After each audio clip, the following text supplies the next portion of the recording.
Olá a todos, sejam muito bem-vindos a esse videocast sobre hipertensão arterial pulmonar, que é produzido pela Casa Hunter com apoio da FEBRARAS, Federação Brasileira das Associações das Doenças Raras, e também pela Associação Brasileira de Apoio à Família com Hipertensão Arterial e Doenças Correlatas, a ABRAF. É uma série de 3 episódios sobre a doença e é patrocinada pela MSD. Meu nome é Regina Cury, eu sou membro da Casa Hunter e coordenadora geral do programa The Hunter. Sou uma mulher de estatura baixa, cabelos alourados, uso óculos, estou vestindo uma blusa preta e uma calça acinzentada, sapato preto. Eu tenho o enorme prazer de fazer parte dessa gravação, que é uma dos vídeos que faz parte da biblioteca virtual da Casa Hunter, que já conta com 700 vídeos de conteúdos seguros, confiáveis e importantes sobre doenças raras. E ao longo dessa série sobre a hipertensão arterial pulmonar, nós já tivemos uma primeira conversa com uma pneumologista e conversamos sobre aspectos clínicos da doença. Tivemos também uma segunda conversa com uma psicóloga, falando da questão do impacto social, emocional sobre o paciente e a família, e como é viver com essa doença. E hoje nós vamos falar sobre a doença sob um olhar de um cardiologista. Então nós temos o prazer de receber aqui a doutora Ana Maria Tomás. Muito bem-vinda, doutora Ana Maria, obrigada por aceitar nosso convite. Doutora Ana Maria é cardiologista infantil com título de doutora em ciências pela Faculdade de Medicina da USP e atua na área de hipertensão pulmonar.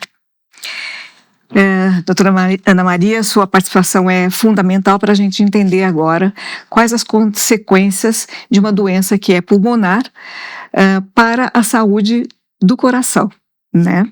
Então, para a gente começar a nossa conversa, se você quiser dar suas boas-vindas, se autodescrever. Olá a todos, meu nome é Ana Maria, sou uma pessoa de estatura baixa também, adoro meus cabelos curtos, de tom mais para dourado. Hoje eu estou vestindo um vestido na cor, eu gosto de dizer como pêssego, mas a maioria fala em cores do espectro nude, e vestindo e também um sapato de tonalidade também acastanhada. Obrigada pelo convite de todos, que eu acho de extrema importância nós estarmos conversando de uma forma menos técnica, digamos assim, para entender o espectro hipertensão arterial pulmonar como um todo. Porque não é só apenas dizer que tem a palavra hipertensão pulmonar, parece que você está dizendo que somente o pulmão está acometido. Então, eu acredito que isso é uma coisa importante para todos entenderem o que de verdade é esta doença e o que leva aos desfechos finais para nós entendermos e como tratamos tudo isso. Então, hoje é um grande prazer nós estarmos conversando sobre este assunto, e eu vou colocar para vocês o meu ponto de vista, o do cardiologista, né? Que em conjunto nós trabalhamos para o bem de todos esses pacientes. Muito obrigada, doutora Ana Maria, e o prazer é todo nosso. Bom, você já iniciou a conversa, né? Então nós gostaríamos de saber, do ponto de vista da cardiologia, né, como a hipertensão arterial pulmonar afeta o coração. Então, a parte mais importante é entender que a hipertensão pulmonar, ela vai uma doença da vasculatura pulmonar. Então, nós, ao longo do tempo, nós vamos tendo o enrijecimento, o endurecimento das próprias artérias do pulmão, né? E o que isso tem a ver com a parte cardíaca? Tem a ver com o lado direito do coração. Então, o ventrículo direito, ele é responsável fazer o bombeamento de sangue para o pulmão. Então, quanto mais resistência esse ventrículo direito encontrar em relação à parede do vaso, é aí que ele vai ter que se autoadaptar para conseguir fazer o quê? Para conseguir ter o débito cardíaco que nós falamos, né? Então, esta é a chave do processo. Qual é o tempo dele? Como ele vai se adaptar? Alguns têm uma adaptação boa no início e um desfecho ruim para o final, e outros ao longo da vida conseguem ter uma adaptação adequada em relação a essa parte dos vasos. Então, o desfecho final que a gente tem qual é o remodelamento, falando a palavra agora técnica, como ele vai se moldar frente a essa agressão que ele vai sofrer. Certo. Então a gente pode dizer que é uma doença que inicialmente ela é respiratória e ela pode passar a ser uma doença cardiovascular. Certo. Isso. Da parte respiratória, eu colocaria assim, ela começa vinda realmente da parte pulmonar, porque nem sempre você tem sintomas respiratórios, né? Os sintomas respiratórios, que seria tosse, coriza, outras coisas que a gente pode pensar num primeiro momento, como se fosse uma pneumonia, não é esse a sintomatologia. A sintomatologia que começa muitas das vezes, ele mascara como sendo um quadro pulmonar, porque começa sempre como um cansaço, ou um chiado, ou alguma coisa mais parecida. Então, num primeiro momento, as pessoas interpretam que aquilo pode ser pulmonar mesmo. E é assim que o indício da doença começa a se instalar. Mas vem aí a expertise de quem acompanha para saber, através dos exames, que na verdade aquilo é uma doença mais global, que envolve pulmão e coração. Isso pode levar a uma dificuldade no diagnóstico de início, então? Com certeza. De início, muitos são justamente confundidos para esse diagnóstico, né? E isso atrapalha bastante.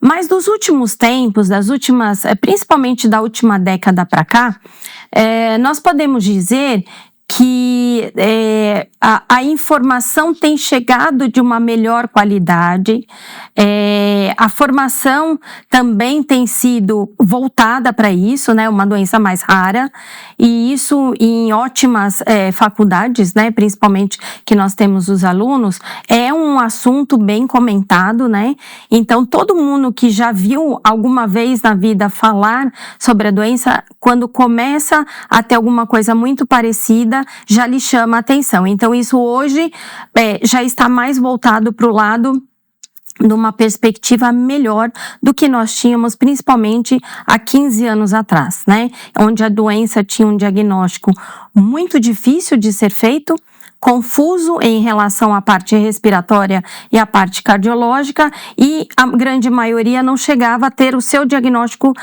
fechado, né? E aí você quase não via o assunto.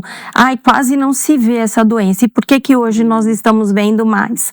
Nós estamos vendo mais porque melhoramos em todos os sentidos, certo, né? Os pais melhoraram em relação aos sintomas, em procurar o socorro, e os próprios agentes, a parte multidisciplinar, também melhorou a sua visão em relação ao diagnóstico para poder tratar.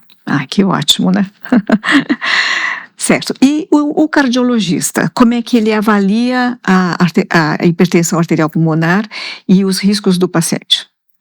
Tudo começa com, sinais e sintomas, né? Então, nós sempre temos uma ideia de que nós temos que começar como se fosse um fluxograma, nós falamos, para tudo, né? Na vida, nós temos uma programação dentro da gente. Então, nós vamos tirando a história, conversando com o paciente, conversando com o familiar, se for criança, sempre com o familiar mais próximo, o cuidador de verdade, né?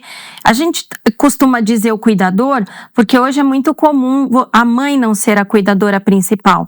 Pode ser um outro familiar, ou a criança tem uma outra pessoa que cuida e tal, então a gente sempre procura quem está mais próximo da criança para nos contar melhor a história. Histórias que começam com um quadro clínico, onde sempre tem associado quadros em que a criança ou o adulto apresenta, que nós falamos desmaios, na nossa linguagem é síncopes, né? Síncope significa desmaios, ou um pré-desmaio ou um desmaio completo, isso já tem que chamar a atenção do cardiologista para aquilo que a gente faz. E o exame básico para todos que nos chamam a atenção, o eletrocardiograma e o raio-x de tórax. Nesse momento, ele já tem alteração. Então, tendo esta alteração do ventrículo direito, nós já podemos ter uma noção associado àquilo que nós auscultamos da parte do coração, saber que aquilo já é alguma coisa proveniente do coração direito. Certo. Então, é uma somatória de dados clínicos, funcionais, laboratoriais e hemodinâmicos. Exatamente. Quando nós temos esse primeiro rastreio, eu costumo sempre estar dizendo para os meus alunos que, num primeiro momento, não é o especialista que vai saber fazer o diagnóstico, é o generalista, né? Então, no caso da criança, é o pediatra. No caso do adulto, é o clínico geral, porque ele vai ter essa suspeita, o eletro e raio-x está à mão deles, né, para ter essa suspeita e aí sim, chegar até nós com o ecocardiograma, que é o rastreador. Então, ele vai fazer o rastreamento para entendermos se, por exemplo, nós temos algum defeito associado a isso, né? Alguma alteração anatômica que nós falamos do coração, ou não tem alteração anatômica e só a pressão do pulmão mais elevada. Daí para frente é que entra em cena o cardiologista, né? O cardiologista ou até mesmo o pneumologista, mas aí entra a expertise. Quem está relacionado à hipertensão pulmonar para direito falar para a gente como que vai se direcionar. Começamos com os exames laboratoriais, alguns específicos, outros gerais. Começamos com as provas do pulmão mesmo, provas funcionais do pulmão, e até chegar para o final, que é o estudo hemodinâmico. O estudo hemodinâmico significa o quê? Significa a realização do cateterismo cardíaco direito, que nós conversamos. No caso dos adultos, direito e esquerdo. Por quê? Nós precisamos ver a funcionalidade do coração, como ele é de verdade. Assim como nós colocamos o manguito de pressão arterial para a gente saber qual é a nossa pressão no dia a dia, o cateterismo vai com a parte do catéter medir a pressão dentro do pulmão. A pressão como ela de verdade é. O que é importante. E dentro disso, as pressões lá vai nos contar o que de verdade é aquela clínica de hipertensão pulmonar. Para você ter uma ideia, Regina, nós temos 5 grupos de classificação de hipertensão pulmonar.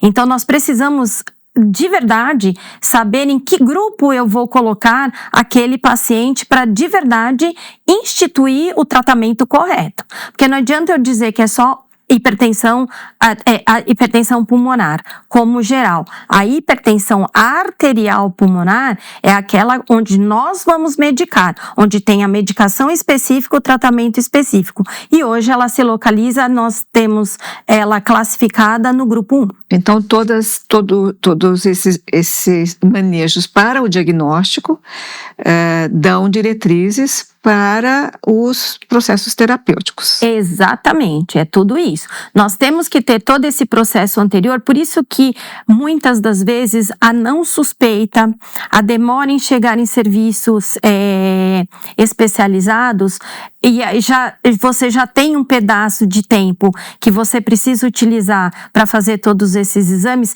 e isso demorava, e isso muitas das vezes você não conseguia fazer com que o paciente tivesse acesso ao tratamento. Hoje não, a suspeita, então nós agilizamos tudo isso. Então, um paciente com suspeita e muito provavelmente tem hipertensão arterial pulmonar é um paciente que rapidamente já realiza todos os seus exames de uma forma muito mais rápida para nós instituirmos precocemente o tratamento. Perfeito. E o acompanhamento contínuo desses pacientes é muito importante, né, doutora Ana Maria? Eu costumo dizer para todos que é assim, não desafie a doença. Não há desafio, seja parceira. Sendo parceira, você consegue ter muitas coisas de importância que você consegue ganhar com ela, tá? O problema maior é você desafiá-la. Ela tem total potência para fazer, ela é uma doença que nós conversamos sempre. Ela pode ser rara, mas ela é uma forma evolutiva e progressiva, né? Ela pode demorar 10 anos para progredir, como ela também pode demorar somente 2 anos, 1 ano de progressão, e aí já está instalado a falência ventricular direita, que é o que de verdade determina a gravidade do paciente na hipertensão pulmonar. A falência ou não do ventrículo direito é a que vai determinar a gravidade do doente com hipertensão arterial pulmonar. Certo. E ao longo da doença, existem períodos de melhora e de piora do quadro? Na verdade, nós não gostamos dessa fase melhora e piora, tá? Sempre que um paciente ele está numa fase que nós falamos de lua de mel, ele está bem, que é uma fase boa, por isso se fala uma fase de lua de mel, é esta que nós devemos permanecer sempre. Então, para isso, estes pacientes, eles precisam estar acompanhados em centros de referência, porque é justamente no momento em que nós percebemos qualquer alteração, ele pode estar dizendo para você que ele está ótimo, mas veio um exame de laboratório um pouco alterado, um exame de ecocardiografia diferente do que o anterior, com piora. Você vai fazer um teste de caminhada com o paciente, ele está mais cansado, é óbvio que ele não está bem. Então, dali, a gente já começa a instituir o próximo passo. Então, nós não esperamos a piora para, de verdade, irmos avançando no tratamento. Nós temos que fazer esse controle bem seguro, bem restrito, estritamente, para poder entender como que ele vai evoluir. Então, você citou esses resultados de exames, né, que levam vocês a acreditar que o paciente pode estar num momento de alerta aí, de piora, que algo precisa acontecer, né? E a família, ou o próprio paciente, eles têm sinais que eles podem perceber uma piora da doença? Isso é muito importante que você está falando, né? Que você coloca para a gente discutir. Nós temos que sempre informar quais são os sinais de alerta, tá? Os sinais de alerta mais importantes sempre o cansaço é uma coisa que de verdade ele tem muita importância, mas se ele não for uma falência de insuficiência cardíaca, não é um cansaço que vai nos preocupar tanto. O que vai de verdade nos preocupar? O paciente que tinha desmaios, tratando, não tem mais e volta a ter desmaios. Isso imediatamente já tem que procurar o serviço médico. Então, nós orientamos todo o centro de referência, já orienta a voltar. Por exemplo, no nosso caso, né, eu que fico no Instituto do Coração, nós orientamos a ir para o pronto-socorro. E no pronto-socorro tem a equipe nossa que vai atendê-lo e vai nos comunicar, né? Então, eu sou sempre comunicada para ver o que mais eu preciso e aí muda tudo. Daí a gente vai ter que fazer de novo uma reavaliação para entender o que foi aquilo. O que acontece muitas das vezes é que você tem comorbidades. Significa o quê? A somatória de outras coisas em cima da hipertensão pulmonar. Então, numa criança, um quadro de pneumonia é um quadro mais assustador. Um quadro de diarreia é um quadro mais temeroso, porque nós precisamos saber se de verdade aquele quadro não vai descompensar a hipertensão pulmonar. O que é descompensar a hipertensão pulmonar? É o ventrículo da criança não aguentar a sobrecarga para lidar com a infecção e mais a hipertensão pulmonar. No caso do adulto, é lidar com problemas, por exemplo, na mulher, né? A mulher, uma gestação não é adequada para quem tem que lidar com um ventrículo que já está sob pressão. Ele já está trabalhando sobre uma pressão que ele não tem que trabalhar. E a gestação é uma sobrecarga maior, porque você vai dobrar sua volemia, você vai dobrar a força, você vai fazer aquilo por 2. Então, isso já é uma dificuldade. Outra coisa que acontece muito na mulher, nas mulheres jovens, a parte menstrual. Muitas delas têm um sangramento regular, mas outras não têm aquele sangramento regular. É um sangramento de forma mais exacerbada, uma forma maior. E isso também não é muito bom. Outras infecções também podem acontecer em adultos. Então, tudo isso nós precisamos sempre dar de sinal de alerta, porque não é apenas simples, é um paciente com uma visão um pouquinho mais diferenciada e delicada. Então, sempre a gente pede para estar contactando. Porque se tiver tudo bem, ele vai tratar sua gripe em casa, ele vai tratar sua pneumonia em casa, nós vamos ver se precisa, qual a anticoncepção, se precisa tratar aquela parte menstrual, outra coisa mais que vem aparecer, e aí a gente orienta. Mas é ao olho do especialista para ver se aquilo de verdade está de forma adequada para poder ir em casa. Senão, o tratamento é internato. Tá certo. E para que o paciente continue na lua de mel, né? Como você falou, existe uma frequência nos exames, nas avaliações? Sim. O preconizado é sempre de 3 a 6 meses no máximo, né?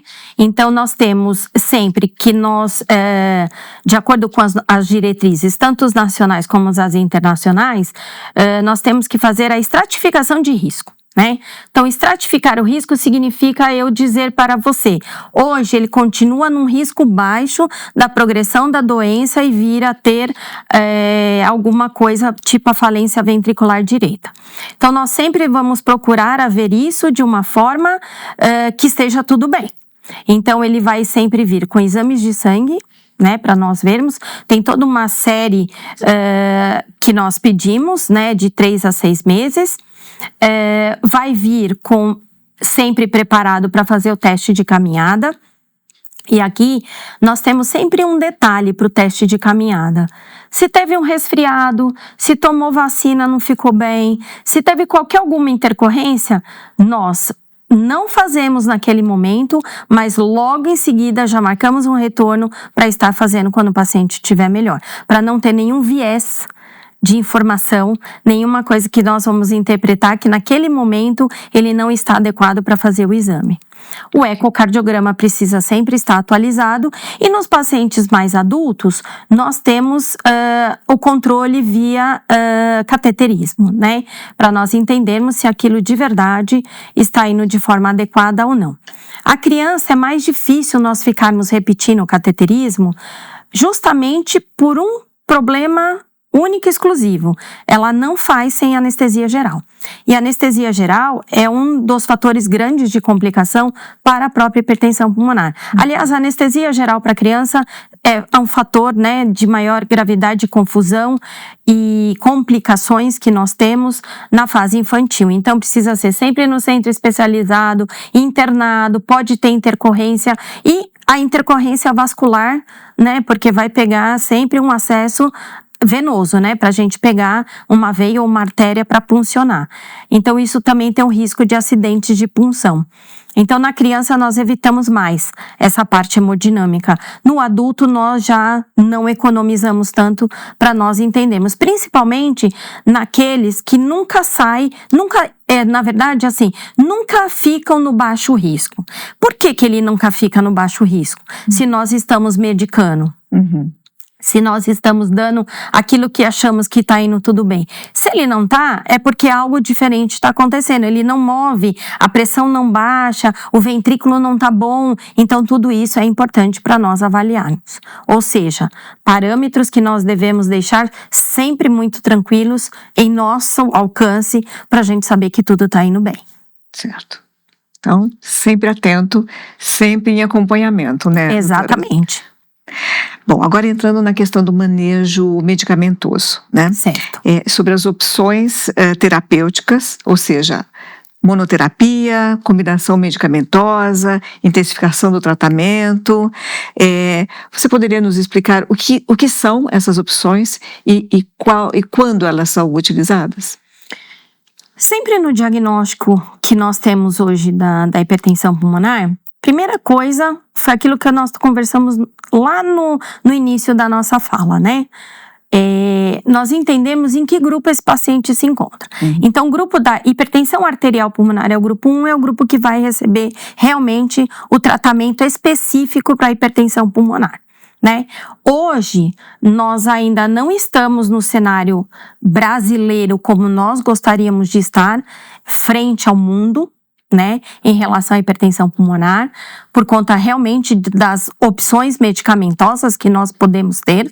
Hoje o Brasil não é ainda o espelho, inclusive da América Latina, tá? Porque dentro da América Latina nós temos outros vizinhos, tipo a Argentina, a Colômbia, o Chile, o Peru, que tem melhores condições de tratamento do que até mesmo nós no Brasil. Mas dentro daquilo que nós temos, o mais importante é entender, principalmente, que cada indivíduo é individual, né? Então, o indivíduo acaba sendo individual para o seu tratamento. Então, não é porque o A recebeu 3 medicações diferentes e o B só recebeu 2, é que o B é menos importante do que o A que está recebendo mais. Na verdade, para nós não é isso. Na verdade, para nós o A é muito mais grave do que o B que só está com 2. Então, hoje nós aplicamos aquilo que falamos, a terapia combinada, que é a parte protocolar, inclusive isso no nosso protocolo com a Anitec, nós temos tudo isso aprovado.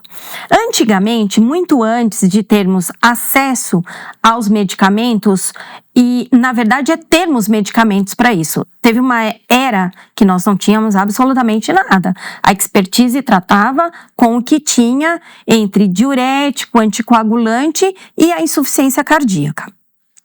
Hoje nós não temos isso somente, nós temos os vasodilatadores pulmonares e eles têm classificações, né? Tem pelo menos 3 vias, hoje já estamos estudando uma 4ª via de uso de medicações. Então, monoterapia, que seria uma classe só de medicamento, hoje ela está muito restrita a alguns certos casos que a gente tem, que sim, principalmente são aqueles que nós colocamos como os verdadeiros respondedores no cateterismo quando a gente estimula o pulmão. Ponto. Mas sempre de olho aberto. A terapia que passa a ser combinada, ela é combinada com 2 tipos diferentes, 2 classes diferentes de medicamento. E depois nós podemos passar para a tripla terapia também, nos casos mais avançados. A diferença que vai nos dar é o quanto de risco aquele paciente vai evoluindo, que daí nós temos que sair da terapia de controle via oral ou inalatória, o comodismo de casa, para o tratamento que a gente fala parenteral, que é através da veia, ou mesmo ter a parte intervencionista. O que significa o tratamento intervencionista? Significa o principal deles, né, para nós é confeccionarmos uma comunicação entre o lado direito e o lado esquerdo do coração, a fim de desafogar o ventrículo direito. Dar um respiro para ele nessa parte onde ele começa a ficar cada vez mais túrgido, porque ele perdeu a força de contratilidade. Então, isso nós podemos estar fazendo. E aí é passo a passo. É um passo pelo outro que nós vamos ver na evolução. Tem uns que nunca vão chegar até o final e vão ficar bem. E eu acho que muitas das vezes nós temos isso. Será que tem algo diferente naquela hipertensão que na outra não tem? É claro que sim, porque uns têm uma evolução melhor e outros acabam não tendo aquela evolução como nós gostaríamos que tivesse. A fase infantil é sabida que quando o diagnóstico é muito mais precoce, principalmente abaixo de 10 anos de idade, é mais crítica do que quando você se dá na fase de adulto mais jovem. Tá. E as terapias avançadas, o que elas são e quando que se opta por elas? As mais avançadas, então, que a gente tem, uma delas é a parte intervencionista, né, a parte da do próprio medicamento, e nós temos o que a gente chega ao final para a indicação mesmo do transplante cardíaco, né? Que é a fase mais avançada que nós podemos ter dentro daquilo da diretriz que a gente fala, dentro do nosso fluxograma, quando nós já tentamos de absolutamente tudo que podíamos para fazer as opções. É aí que entra a parte da conversa familiar e a conversa com o paciente também sobre transplante pulmonar. O que a gente vai entender sobre isso e conversar sobre essa parte com o paciente. Certo. E aí nessa fase são inúmeros desafios, imagino, né? Sempre um desafio grande e principalmente aqui. Desde o começo, a hipertensão arterial pulmonar, ela deve ser tratada de uma forma multidisciplinar. O multidisciplinar não significa que tenha médico cardiologista, médico pneumologista, médico intensivista. Não é o papel médico, é o papel de todos. É o papel da família, principalmente, é o papel da fisioterapia, é o papel da psicóloga. Se necessário, por internação prolongada, é o papel da fonoterapeuta, é o papel da nutricionista, né? Então, tudo isso que nós temos é um conjunto de coisas que a gente precisa. Eu costumo sempre dizer para os meus pacientes que nós somos um tripé de tratamento. É a equipe multidisciplinar, onde nós temos a parte médica, enfermeira, físio, fono, psicóloga e etc. A parte família, que é o outro tripé, que é a outra equipe, é a família. E há uma equipe que é independente, que é a equipe paciente. Porque daí nós vamos entender de tudo aquilo. Ele precisa querer também o maior, né? Eu tô dizendo não a criança. O adulto, ele precisa entender que ele precisa se tratar, ele precisa saber que ele precisa de tudo aquilo, corresponder ao tratamento, né? Aderência ao tratamento e saber que mesmo aderindo, às vezes a resposta não vai ser como nós gostaríamos que fosse. Certo. Mas ele tem um apoio com todos para estar fazendo tudo isso. Certo. E aí a importância dos centros de referência, né, doutora Ana Maria, para justamente oferecer toda essa equipe para o paciente, né? O centro de referência é exatamente isso, e muitos ainda, você pega principalmente quando vem para o primo diagnóstico, né, que a gente fala, o primeiro diagnóstico, a família vem muito assustada. Mesmo o paciente sendo adulto, eles vêm muito assustados, porque o desconhecimento em relação à doença é muito maior do que eu imaginava. A gravidade, ela se encontra mesmo, né, dentro do problema todo. Mas o mais importante é nós explicarmos o que é, de fato, o contexto da hipertensão arterial pulmonar. Porque não é só olhar para o lado feio da coisa, é a gente olhar o lado bonito daquilo tudo. Qual é o lado bonito? Que é para a gente olhar e saber. É um ser humano que está ali, que vai poder ser tratado e ele vai poder ter uma vida. Se ele ficar de acordo com todas aquilo que você acabou de falar, a aderência. Buscando uma estabilidade, né? Exato, a aderência ao tratamento é o principal fator para o sucesso do tratamento. Sim. Senão, nós não temos como. Sim. Doutora Ana Maria, e o engajamento entre cardiologista, pneumologista e todas as outras áreas que você citou, na sua experiência, é algo fácil? Acontece sempre? Essa é uma pergunta muito boa e muito desafiadora que você está me fazendo. Porque tempos atrás, né, se a gente for pegar de uma década mais ou menos para cá, isso não era tão simples assim, nós temos tudo isso. A partir do momento que você está escolhido como centro de referência, é justamente sobre estes olhares que você é como referência. Então, sobre tudo isso, né, a parte todinha que você tem do governo, a parte que você tem federal, municipal e estadual, e até a própria, o centro, para ele ter a credencial de centro de referência, ele precisa preencher todos esses critérios, senão ele não tem. dificuldades de termos alguns acertos, às vezes fica mesmo. Mas o que nós procuramos fazer dentro do centro de referência? A gente coloca como se fosse fazer todos os circuitos, né, naquele mesmo, para otimizar a consulta médica, né? Então, assim, hoje ele tem exame, então ele chega cedo, faz os exames, então mais tarde ele vai passar na consulta, então já tem o resultado dos exames. Às vezes faz o ecocardiograma, já tem o resultado do ecocardiograma no mesmo dia. Nós vamos, na verdade, otimizando o tratamento do paciente e tudo aquilo que ele precisa fazer para que ele não se desgaste, por exemplo, no tempo, a semana inteira passando a fazer exames, ir em consultas, isso desgasta demais.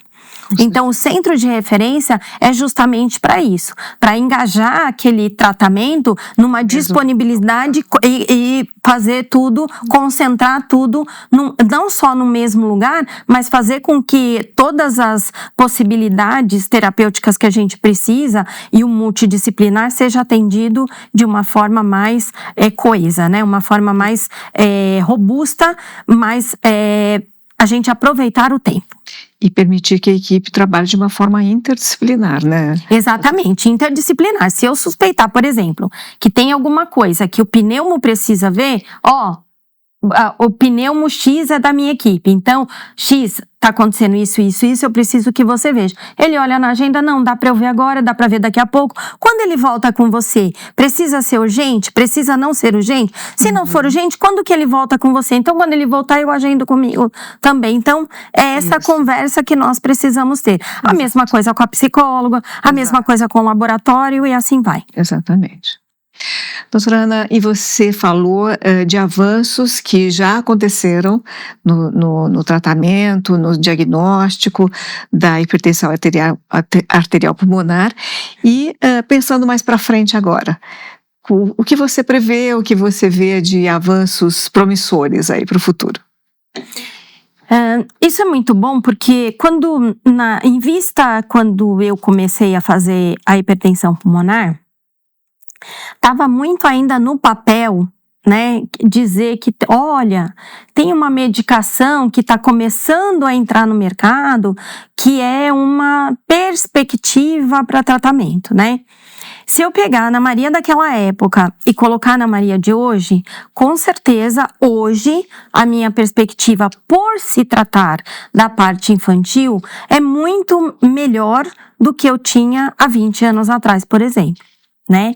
Então, para mim, é muito satisfatório estar vendo que hoje, em questão de pesquisa, em questão de avanço, em questão de perspectivas, a hipertensão pulmonar melhorou muito em relação a tudo isso. O que me deixa triste nesse contexto? A falta de acesso a tudo isso. Né? Então, isso não depende somente do médico, não depende somente do paciente, não depende somente da parte da própria população ou da parte medicamentosa. Isso depende de políticas governamentais em relação a esse tipo de problemas que nós podemos ter. E isso não é um problema de uma doença, dizer, de países que estão em desenvolvimento. Isso é um problema global. Países sim, países não, com acesso ou não à sua medicação. Então, essa é a única parte que me deixa ainda desconfortável, porque nós não temos uma política de saúde ainda completamente ou extremamente bem elaborada para nós mexermos ou tratarmos de doenças raras. Né? Então, o custo é muito alto mesmo, mas em termos de falar para você hoje de uma doença rara, o tempo hospitalar, o custo hospitalar é muito maior do que o custo do tratamento se nós investirmos. Isso é certeza. Então, o gasto hospitalar, principalmente que a parte governamental vai ter, é muito maior do que instituir o tratamento. Então, e hoje nós podemos falar com grande gosto que o Brasil, sim, tem seus especialistas de verdade para fazer tudo isso. Tem as pessoas que se formam para isso, tem as pessoas que só estudam para isso, que só se desenvolvem para isso. Se nós formos pegar fora do país, nós vemos muitos brasileiros estudando, tendo vontade de querer melhorar tudo aqui, e para a gente poder fazer a coisa se desenvolver. Então, a minha perspectiva hoje, para a parte infantil, principalmente, que é onde eu lido mais, eu também tenho os adultos, né? Principalmente a gente que mexe com cardiopatia congênita, a gente mexe da faixa etária de 0 até sabe Deus quantos anos vai sobreviver, e nós mexemos nisso. Eu posso dizer que hoje eu tenho bastante otimismo e prazer em ver que aquilo que a gente faz, o resultado que tem, quando de verdade o paciente tem a aderência ao tratamento, isso é um grande gosto para todos nós. Sim. E a gente tem que ter esperança, né, de que tudo melhore, todo esse quadro brasileiro e mundial melhore, né, doutora Ana? E uma coisa importante, eu acho, de tudo isso, eu acho que nós brasileiros, nós temos até mais coisas sobre isso, né? É a parte sua da vida, né? Como é a sua vida? Você, com você mesma? Como é a sua vida dentro da sua família? Como é a sua vida dentro da sua profissão? Como é a sua vida dentro da religião? Como é a sua vida, né, em relação a tudo isso? Então, nós temos alguns pontos que são importantes, né, nós termos bem esclarecidos dentro de nós mesmos, para nós termos aquela confiança de que de verdade tudo vai dar certo, né? Exato. E o que não der certo, eu penso de uma forma, para tudo nós temos um aprendizado. Acho que mesmo nas coisas mais tristes ou piores que nós podemos ter, vamos tirar o que é de aprendizado daquilo. Porque dessa forma, o seu organismo vai responder melhor, a sua imunidade vai ficar boa, as suas respostas também vão ficar boas, né? Faltando otimismo, a gente falta outras coisas também. E isso tudo a gente carrega dentro e acha que nada tá indo bem. E não é verdade isso, né? Muitas das coisas, você pode ter uma doença grave, uma doença rara, que ela é progressiva, e você ter qualidade de vida. Porque a medicina hoje é voltada para a qualidade de vida. Então, nós precisamos querer alcançar tudo isso também. E acreditar no apoio que você está recebendo, né? Então, ouvir, aceitar e aderir, né? E ter esperança de que tudo vai mudar. Isso acontece realmente, né? Exatamente. É um conjunto de coisas que a gente, num primeiro momento, ninguém gosta de receber uma informação desagradável.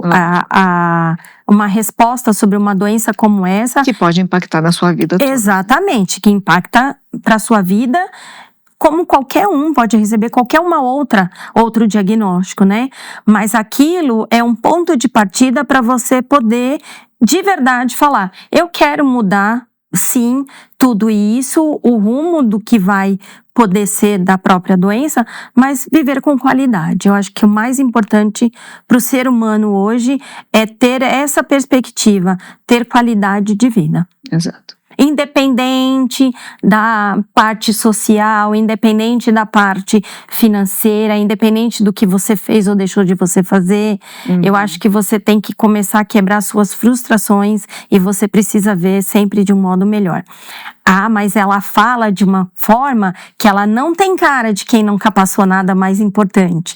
Mas eu costumo dizer na cardiologia pediátrica é que quem vê a cara não vê o coração.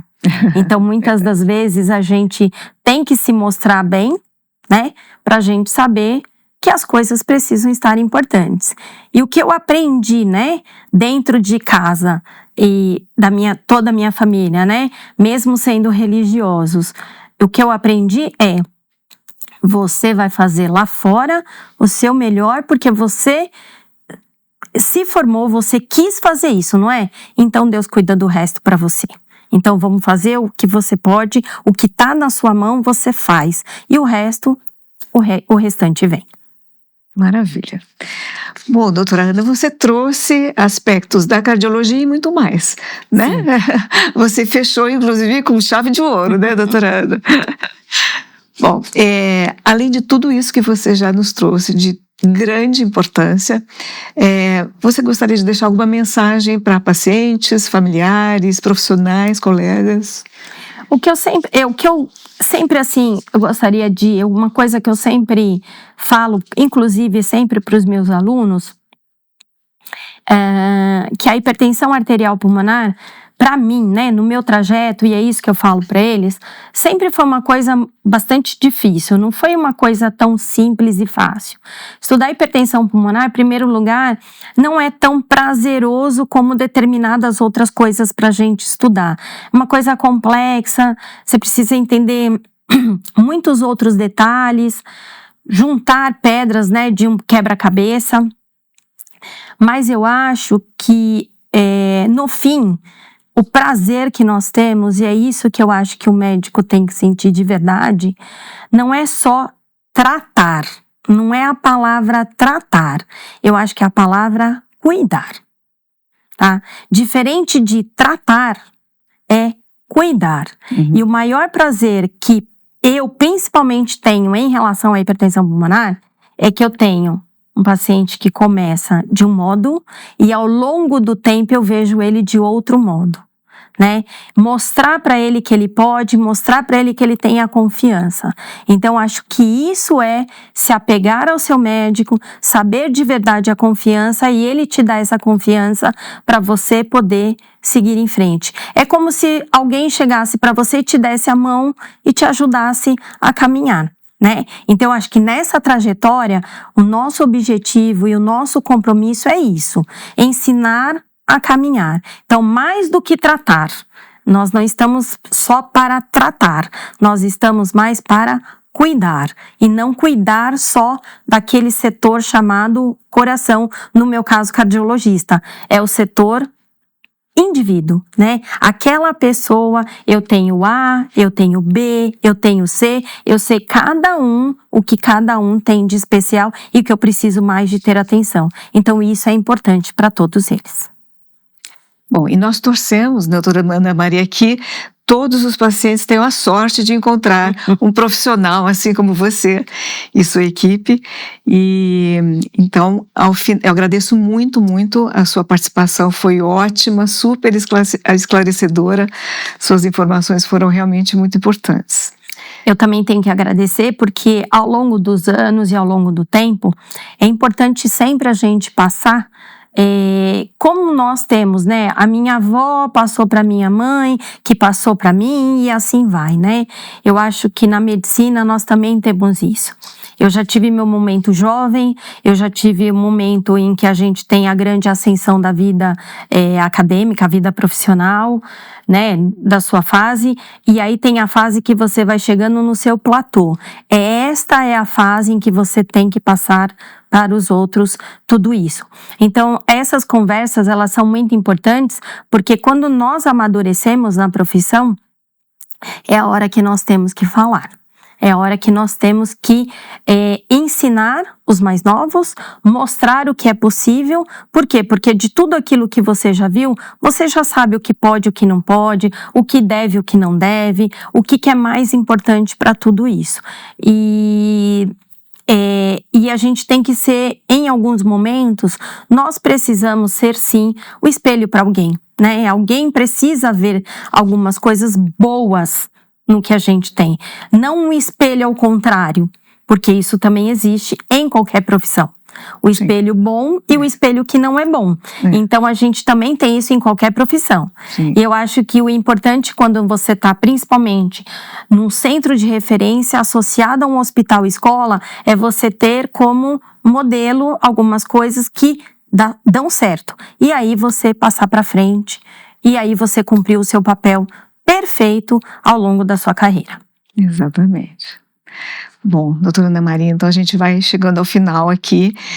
Mais uma vez quero agradecer imensamente a sua participação. E então, ao longo desses episódios, nós pudemos ver muito conteúdo importante a respeito da hipertensão arterial pulmonar, falando de diagnóstico, de tratamento, do quadro clínico, nas áreas de pneumologia, cardiologia, falamos das questões emocionais, sociais, do impacto de tudo isso na família. A gente teve colocações muito importantes, muito interessantes aqui, né? E gostaria de agradecer todos que estiveram conosco, e a Casa Hunter se mantém comprometida a entregar a todos vocês informações de qualidade, de cunho educacional, e comprometida também com essa luta junto aos pacientes e para famílias com doenças raras. Muito obrigada, até a próxima.